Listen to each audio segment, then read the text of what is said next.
Hello everybody and welcome back to the channel. A happy new year to you all. 2023 now, and today I want to do a video about the SATS Year 6 grammar paper. What I'm going to do during this video is just help you by breaking down each question. So on the grammar paper there are 50 questions in total, and they can be one of the 7 following areas. So they're either questions on grammatical terms and word classes, functions of sentences, combining words, phrases and clauses, verb forms, tenses, consistency, punctuation, vocabulary, or standard English. Now, this might not mean anything to you now, but it is important to know when preparing for this grammar paper how many questions of each area there are. So let's have a quick look then. So we've got grammar terms and word clauses. In the SATS test, there was 26% of questions that were about word classes, sorry, not clauses. There were 4% for functions of sentences, 8% for combining words, phrases, and clauses. 12% of questions were about verb forms, tenses, and consistency. 32% were about vocabulary. 32% were about punctuation. 12% were about vocabulary, and 6% were about standard English. So what I'm going to do now is I'm going to go through and show you examples from the 2022 paper, which is last year's paper, of questions that fall into these following categories. Now, I'm not going to go through every question. I've picked out about 2, 3, or 4 examples for each one, depending on the percentage of questions that came up in the test. So, for example, I'll do a few more punctuation style questions because 32% of the test was on punctuation. So there's quite a wide variety of questions for punctuation. Okay, so let's begin. So this is what you'll see. What you see on the screen now is what the teachers get the mark scheme, and it shows you where all of these questions came. So question 1 was a grammatical terms and word class question. Question 2 was vocabulary. Then we had 4 punctuation questions in a row, 4, 5, 6, 7, and 8. Then the children had to answer a verb tense question. So you can see here, just from this diagram, how many punctuation questions there were on the test. There was a 3 word class questions here, a couple of verb forms, quite a few vocabulary questions, and then for the next set of questions, you can see quite a few word classes questions here. Okay, 1, 2, 3, 4, 5, 6, 7, 8. There were 9 word classes questions from 23 to 50. There were quite a few combining words, phrases, and clauses questions. There was quite a few verb forms and tenses questions. Not so many questions for standard English and formality, and not so many vocab questions. Right, so G1, grammatical terms and word classes. These questions make up 26% of the overall grammar paper. And these questions are all about children being able to identify the different word classes when seeing the words in a sentence. For example, this was question 15 from the 2022 paper. What is the word class of the underlined words? You've got older and younger. Okay, so I have 2 brothers. Brian is older and Stanley is younger than me. So what is the word class of the underlined words? The answer for these, okay, children should have been able to identify that they are adjectives, so that they should have been able to see that and tick that box there. All the questions on the grammar paper are only ever worth 1 mark. So you've got 50 questions and they're all worth 1 mark.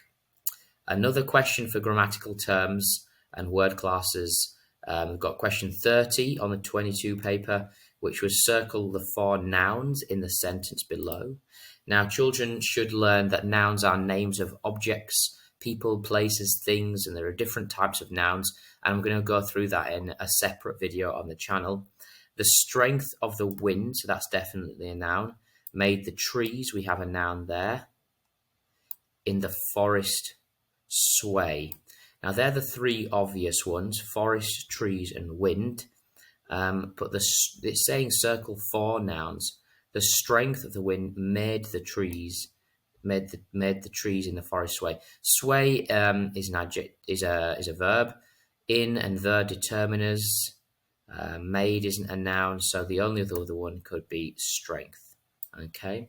Circle the relative pronoun in the sentence. So again, this is the grammatical term and word class we're looking at. What a relative pronoun is. So the children should know what a relative pronoun is. Pronouns are words that replace nouns. Relative pronouns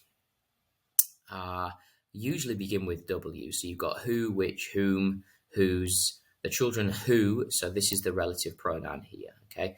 Notice that it says circle as well, so you would have to circle that answer. Okay, so let's go on to the next one.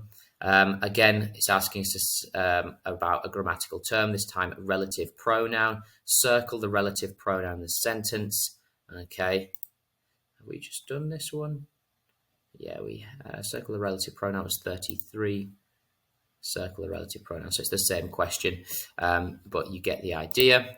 And 36, which option makes the sentence start with an adverbial? Again, it's asking us to identify this term adverbial. Now, I won't go through these in too much detail. It's just an idea. This video give you an idea of the types of questions. But adverbials tell us who, tell us more information about where, when, or how something happened. And they usually go at the beginnings of sentences, and they're usually followed by a comma. So that's followed by a comma. There's no comma here, no comma here. That's followed by a comma. But which one of these tells us how something happened with big smiles on their faces? That tells us how they did something. So that would be your correct answer. Okay, so preposition, last question for word classes. Again, it's asking us to identify, this is question 39 from the 2022 paper. It's asking us to identify the preposition. The bird flew above the trees. So position, these words tell us the position of something. Preposition, the birds were above the trees. The children sang many songs in their concert. So that would be your preposition here. Okay, so underline the subject in the sentence below. So again, for this question for word classes, it's asking us to identify the subject of the sentence. Now, the children should have learnt about subjects, verbs, and objects. And in this sentence, a whale lives in the sea. The whale is the subject of the sentence. Okay, so that's a few examples of G1 style questions from the 22 paper. The functions of sentences. Now, these questions made up only 4% of the overall paper. Now, functions of sentences, it's asking the children to identify the different types of sentences. So, what is the sentence below? Safia asked the teacher which page we had to read. Safia asked the teacher which page we had to read. So, what is the sentence below? Is that a question, a command, a statement, or an exclamation? So Safia asked the teacher which page we had to read. Now, I think this question's kind of tricky because it's saying Safia asked the teacher which page we had to read. So you might think that that's a question, but actually it's not. It's just a statement. It's just stating that what Safia did. So the correct answer would be statement here. Whereas if the question said which page, if it just said which page do we have to read, and it didn't have this beginning bit here, then that would be a question. So a tricky question, that one. But these functions of sentences is just about children identify what types of sentences they are. The teacher wants to write a sign to remind children to turn the lights off. Write the command that the teacher might use on the sign. Okay, so a command is like a bossy sentence. It usually has an imperative verb, a verb telling somebody to do something. So we have to write a command. Teacher wants to write a sign to remind children to turn off the lights. So it might be something like, please. You might just say, turn off the lights, please. And the children have to write that command, okay, in the box to get the correct answer. So the functions of sentences questions are all about children identifying types of sentences, either statements, commands, questions, or exclamations. What is the sentence below? Here we've got another question. We've actually just done this one. So, on to grammar questions that fall into the G3 category, combining words, phrases, and clauses. These make up 8% of the paper. So it says label each of the clauses in the sentence below as either main clause or subordinate clause. So within a sentence, you're going to have different parts. The children need to identify these different parts. Subordinate clauses will usually begin with a subordinate conjunction. And main clauses have to make sense on their own, so without anything else with them. So after they had been for a swim, so that would be a subordinate clause because it starts with this subordinate conjunction. The boys had a drink. That's a main clause. It makes sense on its own. Because they were very thirsty, that's a subordinate clause. Again, it begins with a subordinating conjunction. So that's what these types of questions are all about. Let's have another look. This was another G3 question from the 2022 paper. Use the information in the box to complete the sentence below with a relative clause. Remember to punctuate your answer correctly. My grandma went on holiday. So we have to say that the grandma relative clauses, we're adding extra information. The commas are already there. So I need to use a relative pronoun. So I would say something like my grandma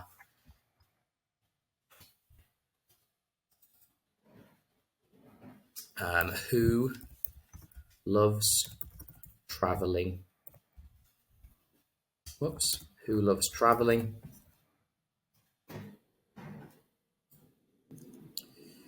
Okay, so you'd write something along those lines. Went on holiday to Spain. So that would be the correct answer for that type of question. So you can see for these G3 questions what it's asking you to do. Combining words and phrases, another G circle is subordinated conjunction. So again, because we're looking at clauses and we're looking at subordinating conjunctions here, so the children should be able to identify that since is a subordinating conjunction.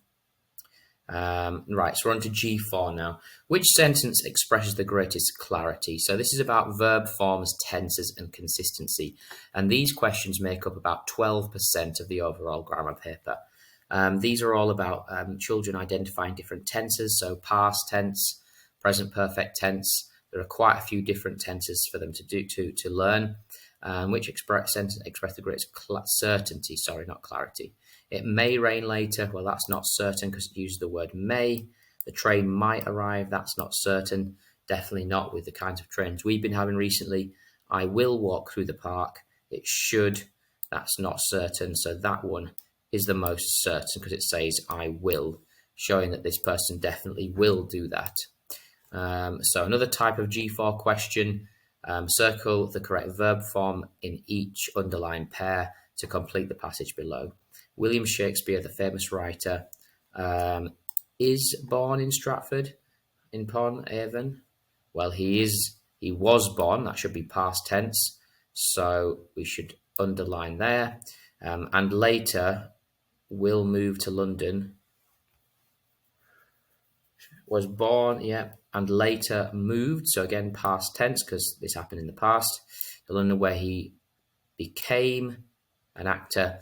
Every day Shakespeare's plays were performed. Every day, even today, Shakespeare's plays are performed around the world. So they have to make this make sense, choosing the correct verb form. And as it's written in the past tense, they should be using the past tense verbs. So that's what you can see as a type of question for this verb forms, tenses, and consistency grammar objective. Rewrite the sentence below in the active. Remember to punctuate your sentence correctly. Now, with the active and passive, I'll do another separate video on this, but for active, this comes down to the subject, verb, and object of the sentence. For active, the subject must come first. The dog was fed by Bill. So what we need to do is we need to get Bill, who's the subject of the sentence, to the beginning of the sentence. So it would be something like Bill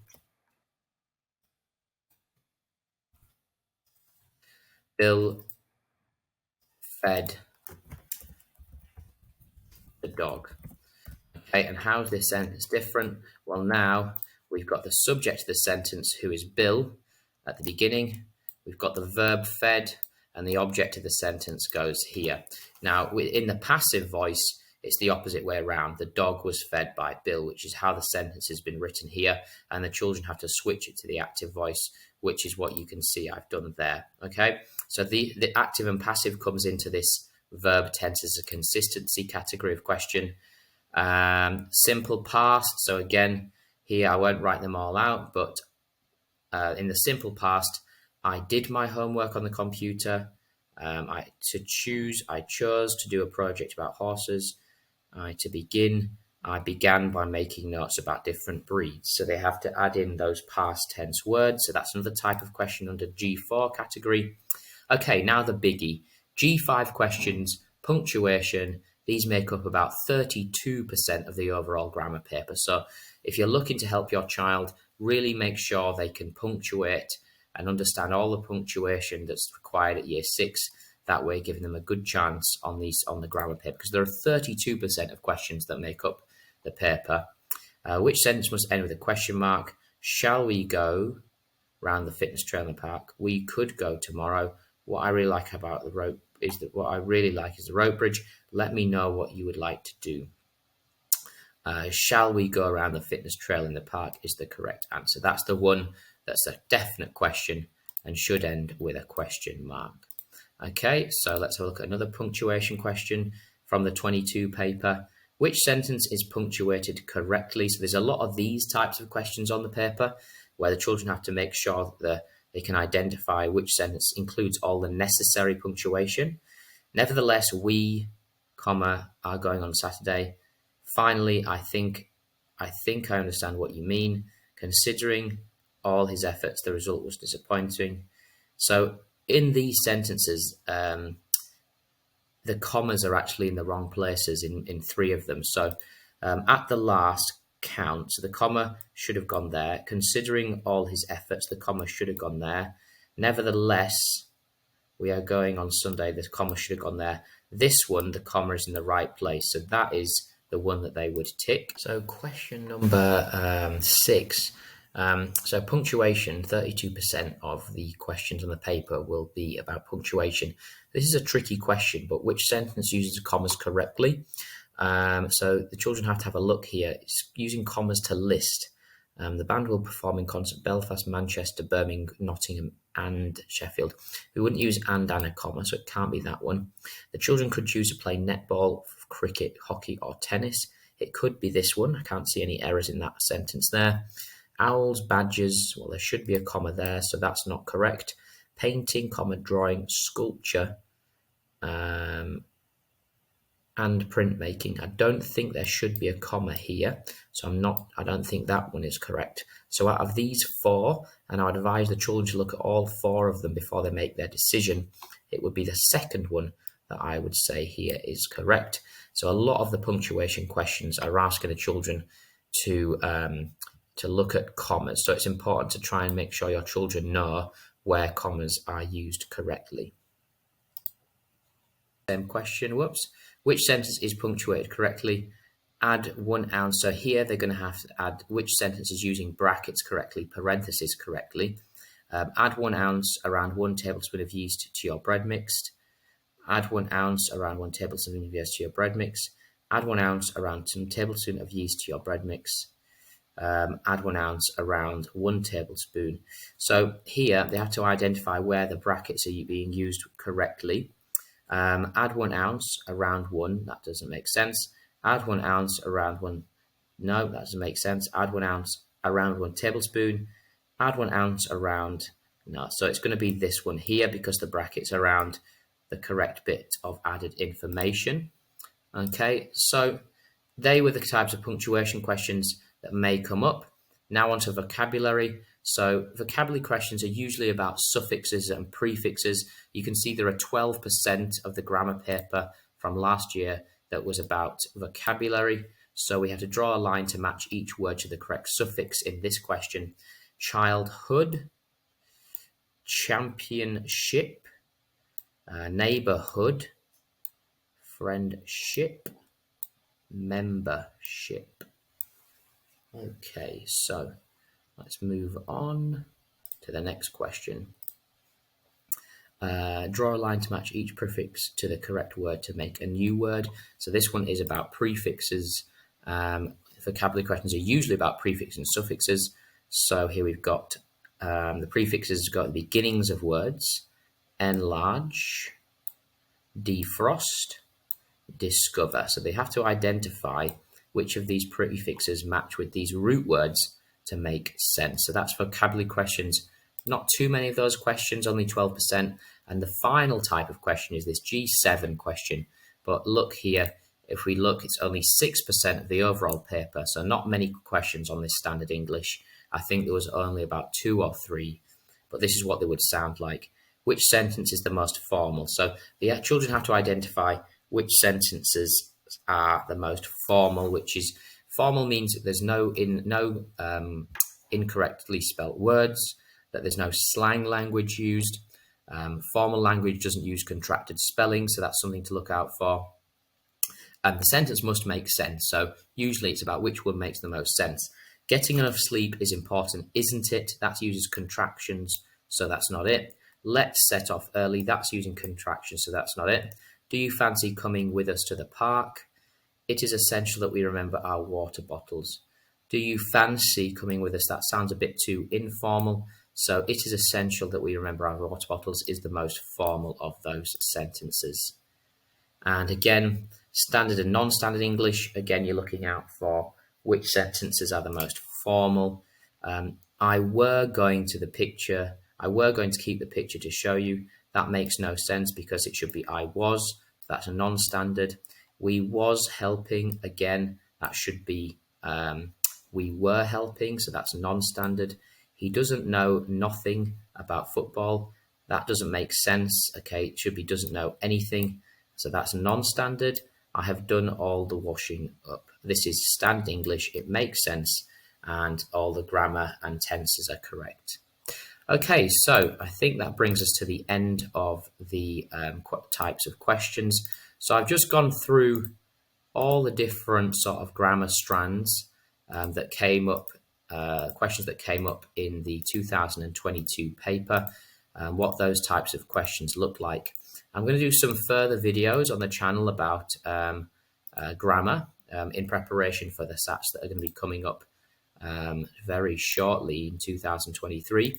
I'm going to finish though by just leaving you with this, so you can once again just see from this really sort of this image here how many of the different types of questions come up. So G1, every question that has a 1 next to it, these are all questions for word classes, grammatical terms. G2, only 2 questions here. Standard English, only 1. Vocabulary, only 1. Quite a few for combining words and phrases. And for the first half of the paper, quite a few for punctuation. Okay, so that should give you an idea of what areas to focus on when helping your child with grammar. Hope you enjoyed the video, and I'll see you in the next one.